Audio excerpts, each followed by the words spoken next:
Le 27 novembre 1950, l'armée de Mao signe une entrée fracassante dans la guerre de Corée.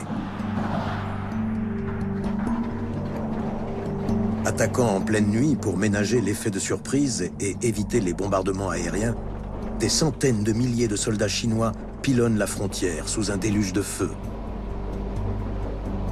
Plus de 200 000 Chinois avaient réussi à franchir la rivière Yalu. Pris par surprise, les Américains ont découvert qu'ils étaient pratiquement encerclés. Au lieu de se battre pour la victoire finale, ils le faisaient maintenant pour sauver leur peau. Le cours de la guerre s'est encore inversé.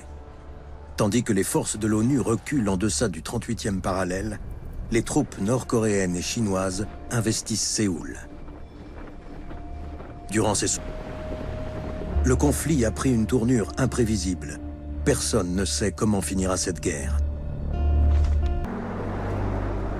Les Américains, embourbés dans une guerre sans fin, intensifient les bombardements sur la Corée du Nord dans l'espoir de faire plier le bloc communiste. Toutes les villes de Corée du Nord ont été rasées. Les pilotes et les chefs d'escadron se plaignaient même de ne plus avoir de cible. Une directive rédigée à l'attention de la 5e armée de l'air en Corée du Nord ordonnait que toutes les installations, villes et villages soient détruits. Ces raids aériens ne changent rien à la donne. La situation restera bloquée encore 2 ans, jusqu'à la mort de Staline en mars 1953.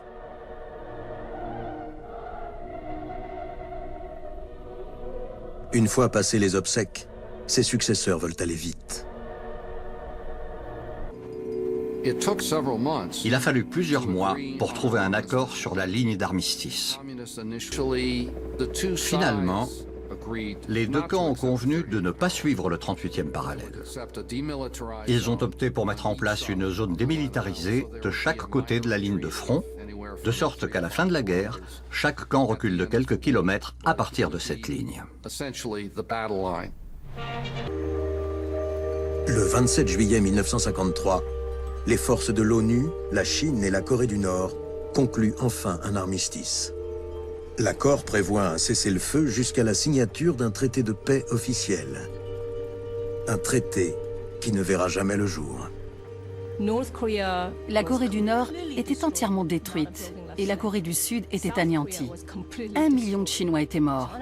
Mao lui-même avait perdu son fils. Et les États-Unis, qu'avaient-ils accompli après 3 ans de destruction? On revenait à la case départ, une zone démilitarisée et le 38e parallèle.